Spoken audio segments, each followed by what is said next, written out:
बिस्मिल्लाहिर्रहमानिर्रहीम अस्सलाम वालेकुम। वेलकम टू SW असलन ओनली यूट्यूब चैनल। कैसे आप सब? मुझे उम्मीद है कि आप सब खैरियत से होंगे। आप में से जो स्टूडेंट मेरे चैनल पे नए हैं उनसे मेरी रिक्वेस्ट है कि मेरे चैनल को सब्सक्राइब कर ले ताकि हर आने वाली वीडियो का नोटिफिकेशन आपको मिल सके। आज का हमारा टॉपिक है physical properties of alkane. Physical properties जो है वो आपकी बुक में 3 दी गई है।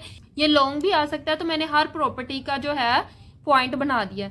अब ये हमारा इस चैप्टर का पहला लॉन्ग है, आपने इसको ध्यान से करना है। फिजिकल प्रॉपर्टीज में सबसे पहली प्रॉपर्टी है फिजिकल स्टेट।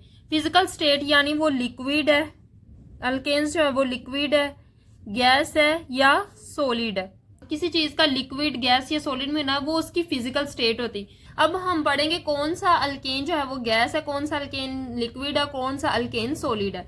सो आपने याद रखना है जो अल्केन है जिसका कार्बन 1 से लेकर कार्बन 4 तक आती है, हम कहेंगे alkane containing up to 4 carbon are gaseous. वो अल्केन जिसके जो कार्बन मैक्सिमम कार्बन है वो 4 होंगे और 4 से कम भी होंगे, वो सारे किस स्टेट में पाए जाते हैं? गैसियस स्टेट में। जैसे हमारे पास मिथेन, ये कार्बन, इसके पास सिर्फ एक कार्बन होती है, मिथेन, इथेन, इसके पास 2 कार्बन होते हैं। इस तरह प्रोपेन, इसके पास 3 कार्बन होते हैं।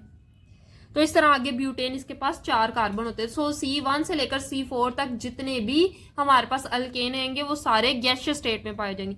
सो कार्बन 5 से लेकर कार्बन 17 तक जो अल्केन्स है वो सारे गैसियस स्टेट में नहीं, लिक्विड स्टेट में होंगे।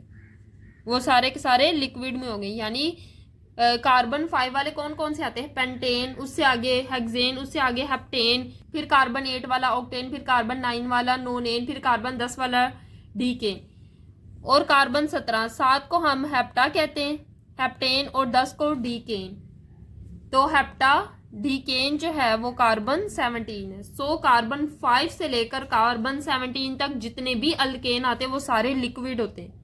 अब कार्बन 18 से आगे ऑनवर्ड जितने भी अल्केन होंगे वो सारे के सारे सॉलिड स्टेट में पाए जाएंगे। तो ये सारा हो गया उनकी फिजिकल स्टेट। अब हम पढ़ लेते हैं उनका कलर कैसा होता है जितने भी अल्केन है, और उनका ओडोर कैसी होती है, यानी उनकी खुशबू कैसी होती है। तो जो अल्केन होते हैं वो कलरलेस होते हैं, जितनी भी अल्कीन है उनका कोई कलर नहीं होता, ना ही उनकी कोई खुशबू होती है।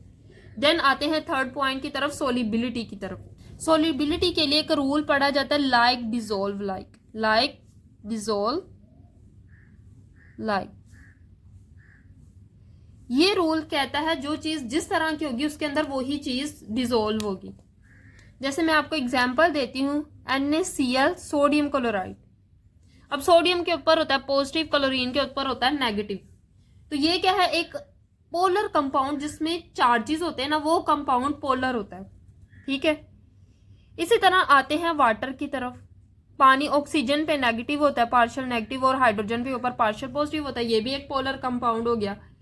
तो पोलर कंपाउंड में डिजोल्व होता है। जैसे नमक जो है वो पानी में डिजोल्व हो जाता है, तो क्या है? पानी भी पोलर है और नमक भी पोलर है। सो दोनों पोलर चीज आपस में डिजोल्व हो सकती हैं। सो जो ऐसी चीजें जो एक जैसी है नेचर में, वो आपस में डिजोल्व हो सकती है, आपस में हल हो सकती हैं। जितनी भी फैट्स वाली चीजें, ऑयल वाली चीजें, उनको अगर हम पानी में डिजोल्व करें तो वो पानी में हल नहीं होती, क्योंकि जो फैट्स होते हैं ना वो नॉन पोलर होते हैं और जो पानी होता है वो पोलर होता है। तो ये दोनों, एक क्या है पोलर और एक क्या है नॉन पोलर। इसलिए हम जब घी को पानी में डिजोल्व करते हैं तो वो हल नहीं होता, वो पानी के ऊपर ही तैरता है। तो इसी तरह अल्केन की बात करें, अल्केन जो होते हैं वो नॉन पोलर होते हैं। किस तरह? अल्केन जो होते हैं नॉन पोलर होते हैं, मैं दिखाती हूँ अल्केन में क्या होता है। सिंपलेस्ट अल्केन की एग्जांपल हो तो कार्बन और हाइड्रोजन है। अब पोलर वो कंपाउंड होते हैं जिनमें एक के ऊपर नेगेटिव और एक के ऊपर पॉजिटिव चार्ज आ जाए, एक एटम के ऊपर नेगेटिव चार्ज और एक एटम के ऊपर पॉजिटिव चार्ज आ जाए। लेकिन अगर हम इन दोनों की इलेक्ट्रोनेगेटिविटी देखें तो कार्बन की होती है 2.5 और हाइड्रोजन की होती है 2.1। दोनों की इलेक्ट्रोनेगेटिविटी में कोई फर्क नहीं होता। सो इसलिए इसकी जो डिफरेंस आता है वो 0.4 आता है। तो जिनका भी इलेक्ट्रोनेगेटिविटी का डिफरेंस 0.4 होता है वो सारे नॉन पोलर होते हैं। इसलिए जितने भी अल्केन है वो सारे नॉन पोलर होते हैं। सो अल्केन नॉन पोलर होते हैं, या हम कह सकते हैं वीकली पोलर होते हैं। नॉन पोलर के लिए दूसरा वर्ड यूज किया जाता है वीकली पोलर, यानी बिल्कुल उनके ऊपर कम पोलैरिटी है। सो अल्केन नॉन पोलर होते हैं और वाटर हमारे पास पोलर होता है। अल्केन आर नॉन पोलर और weakly polar and are insoluble in water, इसलिए वो पानी के अंदर इनसोल्युबल होते हैं। बिल्कुल इसकी एग्जांपल ले लो, जो अल्केन्स होते हैं वो बिल्कुल ऑयल्स की तरह होते हैं। ऑयल्स भी नॉन पोलर होते हैं और अल्केन भी नॉन पोलर होते हैं। ऑयल्स को भी पानी में डिजोल्व नहीं किया जा सकता, इसी तरह अल्केन को भी पानी में डिजोल्व नहीं किया जा सकता। अगर अल्केन पानी में हल नहीं हो सकता तो ये किस में हल होगा? Alkane will dissolve in non polar solvent, क्योंकि अल्केन भी नॉन पोलर है तो ये नॉन पोलर सोलवेंट में ही डिजोल्व होगा। सो अल्केन जो है वो नॉन पोलर सोलवेंट में डिजोल्व होगा। नॉन पोलर सोलवेंट कौन कौन से हैं? Benzene, ether, alkane, ether, hexane. Hexane तो आपने पढ़ा ही है। ये सारे हमारे पास है नॉन पोलर सोलवेंट। सो अल्केन भी नॉन पोलर है, तो दो एक जैसी चीजें आपस में डिजोल्व हो सकती है according to like dissolve like rule. So जो अल्केन है वो इन नॉन पोलर सोलवेंट में डिजोल्व हो सकता है। अब है चौथा point, physical constant. Physical constant में कौन कौन सी चीजें आती है? Melting point, boiling point, density. So physical constant के बारे में पढ़ते हैं। Physical constant like boiling point, melting point, density increases with increase in number of carbon atom. इस रूल के मुताबिक वो अल्केन जिसके पास 6 कार्बन है उसका मेल्टिंग पॉइंट कम होगा, और वो अल्केन जिसके पास 8 कार्बन है उसका मेल्टिंग पॉइंट ज्यादा होगा। यानी कार्बन के नंबर इंक्रीज करने से अल्केन का जो मेल्टिंग पॉइंट या बॉइलिंग पॉइंट है वो इंक्रीज होता है। सो जितने नंबर ऑफ कार्बन इंक्रीज करते जाएंगे ये physical constant like boiling point, melting point increase करता जाएगा। The boiling point of alkane having branch alkane structure are lower than their isomeric normal form. Normal alkane, for example, straight chain butane has a higher boiling point than isobutane. अब ये जो line लिखी इन्होंने कहा वो alkane जो ऐसे straight chain होती है, ये अल्केन स्ट्रेट चेन। अगर कोई अल्केन ऐसी हो जिसके एक कार्बन के साथ दूसरा कार्बन आके अटैच हो जाए तो ये होती है ब्रांच अल्केन, ब्रांच अल्केन। और ये हमारे पास है स्ट्रेट चेन अल्केन। सो जो स्ट्रेट चेन अल्केन होते हैं इनका बॉइलिंग पॉइंट ज्यादा होता है, इनका बॉइलिंग पॉइंट ज्यादा होता है और इनका बॉइलिंग पॉइंट कम होता है। जो ब्रांच में अल्केन्स होते हैं उनका बॉइलिंग पॉइंट कम होता है और जो स्ट्रेट चेन में होते हैं उनका बॉइलिंग पॉइंट ज्यादा होता है। ऐसा क्यों, ये फर्दर हम क्विक चेक के क्वेश्चंस में करेंगे। सो बस आपने इधर इतना ही याद रखना, जो भी स्ट्रेट चेन अल्केन होते हैं इनका बॉइलिंग पॉइंट ज्यादा होता है।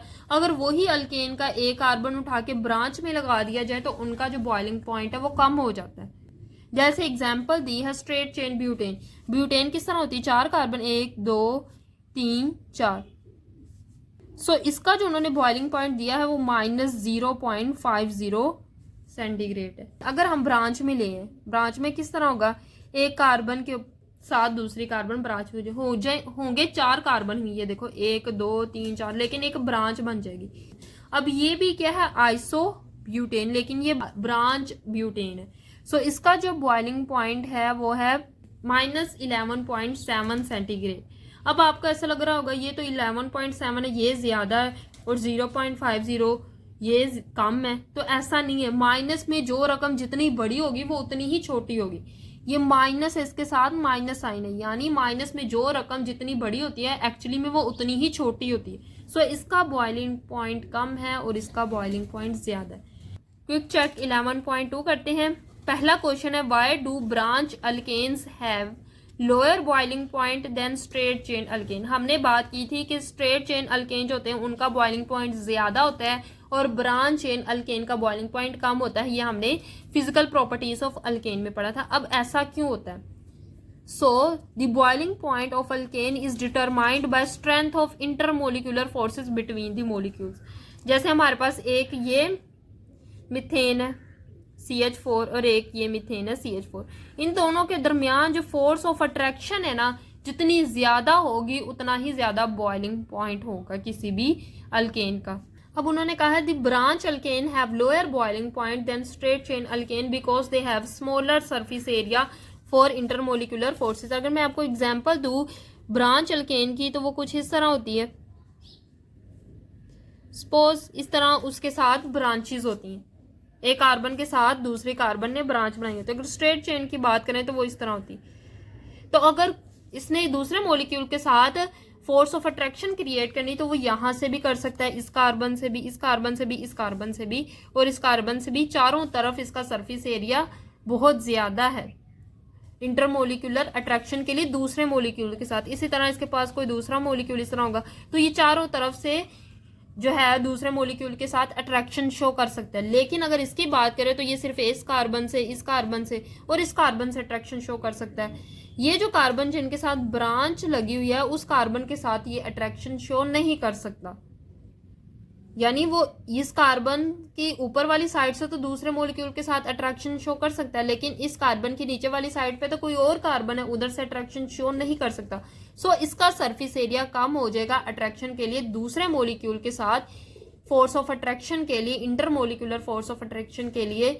सो इसका जो बॉइलिंग पॉइंट होता है वो कम हो जाता है। इस वजह से एक मॉलिक्यूल की दूसरे मॉलिक्यूल के साथ जो अट्रैक्शन होती है ना उसको कहते हैं इंटरमोलिकुलर फोर्सेस। सो जितना सरफेस एरिया कम होगा उतना ही बॉइलिंग पॉइंट कम हो जाएगा। इसलिए ब्रांच अल्केन का बॉइलिंग पॉइंट कम होता है और स्ट्रेट चेन अल्केन का बॉइलिंग पॉइंट ज्यादा होता है। क्वेश्चन बी है explain why alkanes have a tetrahedral shape.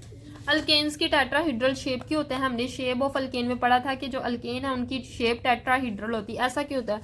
हमने पढ़ा था जो अल्केन है वो sp3 हिब्रिडाइजेशन करता है, तो इस वजह जो भी sp3 हिब्रिडाइजेशन करता है उसकी टेट्राहेड्रल ज्योमेट्री होती है। सो ये भी रीजन लिख सकते हैं, alkane have a tetrahedral shape because the carbon atom are sp3 hybridize. इसके अलावा आपने ये रीजन लिखनी है कि जो अल्केन है have tetrahedral shape around each carbon atom because हर कार्बन एटम की टेट्राहेड्रल शेप होती है because the four single bond repel each other and arrange themself as far apart as possible to minimize repulsion. जैसे मैं example देती हूँ methane की, तो उसमें सेंटर पे कार्बन और चारों तरफ 4 हाइड्रोजन होते हैं। ये भी इधर भी हाइड्रोजन एक आएगा, इधर भी एक हाइड्रोजन, इधर भी एक हाइड्रोजन, इधर भी एक हाइड्रोजन। कितने इलेक्ट्रॉन पेयर होंगे? एक इधर, एक इधर, एक इधर, एक इधर, टोटल 4 होंगे। चारों जो होंगे वो एक दूसरे को रिपेल कर देंगे। इलेक्ट्रॉन को रिपेल करते हैं तो ये एक दूसरे को रिपेल करेंगे और एक दूसरे को दूर दूर करने की कोशिश करेंगे। जब जितना ज्यादा दूर करेंगे ना उतना ही ज्यादा इनके लिए अच्छा। सो इतना वो दूर कर देते हैं कि आपस में जो रिपल्जन है वो कम हो जाए और एंगल बना दे 109.5। रिपेल करते हैं एक दूसरे को और अरेंज कर लेते हैं इस तरह कि वो दूर दूर हो जाए और जो रिपल्जन है वो कम हो जाए, जिसकी वजह से उनकी अरेंजमेंट में बॉन्ड एंगल आता है 109.5। 109.5 एंगल आने की वजह से उनकी जो ज्योमेट्री है वो टेट्राहेड्रल हो जाती है। सो जो भी कार्बन होता है अल्केन का उसकी टेट्राहेड्रल ज्योमेट्री होती है। देन है draw the shape of cyclopropane and cyclopentane.